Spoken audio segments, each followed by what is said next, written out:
Tu as sûrement déjà essayé d'entrer dans un rêve lucide, mais au moment crucial où la lucidité aurait pu se déclencher, quelque chose dans ta tête t'en empêche. Ce n'est pas un problème de volonté ou de chance, et ce n'est pas non plus une limitation mystérieuse de ton esprit. C'est en réalité ton cerveau qui te sabote sans que tu t'en rendes compte. Et comprendre ce mécanisme te permet justement de retourner la situation à ton avantage. Quand tu dors, ton cerveau passe par plusieurs phases et la plus propice au rêve lucide est le sommeil paradoxal. C'est là que les rêves les plus intenses se produisent.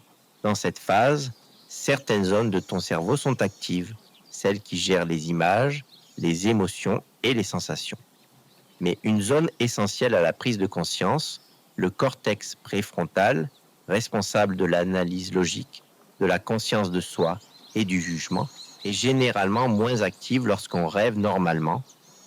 C'est cette baisse d'activité qui fait que dans un rêve classique, tu acceptes des choses absurdes sans jamais te demander si tu rêves ou non.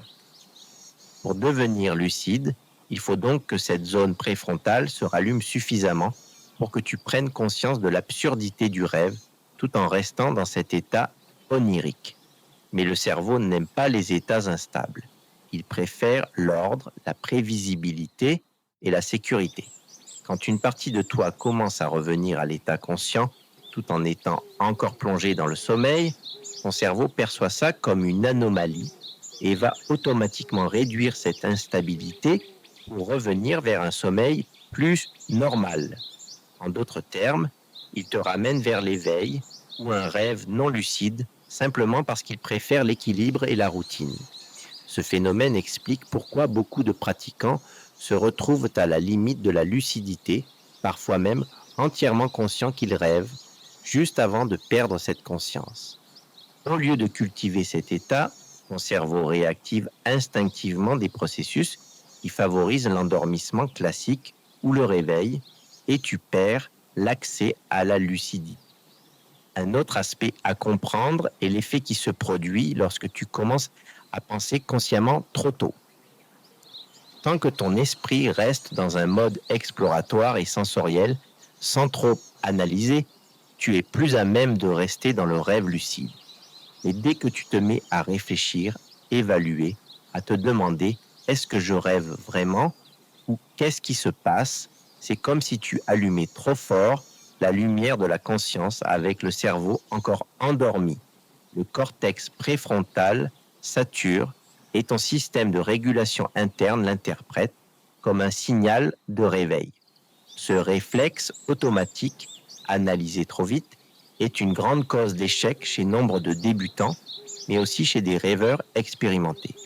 La bonne nouvelle, c'est que ce mécanisme n'est pas une malédiction, c'est une habitude inscrite dans ton cerveau, et comme toute habitude, elle peut être réentraînée et tournée à ton avantage. La clé est d'apprendre à cultiver une conscience douce et progressive plutôt que d'entrer dans une lucidité trop forte et analytique. Si tu arrives à soutenir une attention tranquille, similaire à celle que tu as juste avant de t'endormir, mais sans te laisser emporter par un jugement critique, tu peux maintenir l'état intermédiaire suffisamment longtemps pour devenir lucide de façon stable.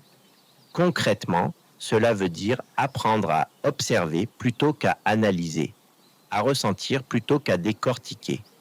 Au lieu de te demander immédiatement si tu es en train de rêver, apprends à réagir d'abord avec curiosité quand tu remarques quelque chose d'étrange dans ton rêve.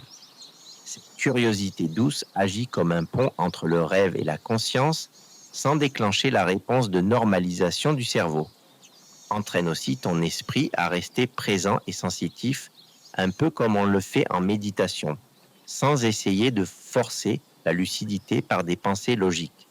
Un autre outil utile est d'améliorer ta capacité de métaconscience, c'est-à-dire la faculté de surveiller et de reconnaître tes propres pensées. Les recherches suggèrent que les personnes qui font fréquemment des rêves lucides ont une meilleure communication entre leur cortex préfrontal et d'autres zones du cerveau, ce qui leur permet de maintenir une forme de conscience réfléchie tout en restant dans le rêve. En développant cette métaconscience dans ta vie de tous les jours, par exemple en t'entraînant à remarquer tes pensées avec bienveillance plutôt qu'à les juger, tu renforces aussi ta capacité à rester lucide dans tes rêves. Mais ne t'inquiète pas, il ne s'agit pas d'un combat entre toi et ton cerveau. Il s'agit plutôt d'apprendre à coopérer avec lui. En comprenant que le sabotage apparent n'est pas une guerre interne, mais une réponse automatique à l'instabilité, tu peux apprendre à guider ton esprit vers la lucidité sans déclencher la réaction de normalisation. C'est un peu comme apprendre à marcher sur un fil. Plus tu restes détendu et centré, plus tu restes en équilibre. Avec un peu de pratique, tu seras capable de transformer ce qui semblait être un obstacle en un véritable catalyseur de lucidité.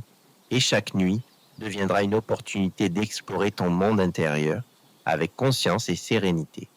Si tu as apprécié ce contenu, tu peux liker cette vidéo et tu peux t'abonner à la chaîne si ce n'est pas déjà fait. Et tu peux activer la petite cloche pour ne pas manquer les prochaines vidéos. Ton cerveau ne te sabote pas pour te bloquer, il te guide vers un état de conscience plus fluide si tu apprends à danser avec lui.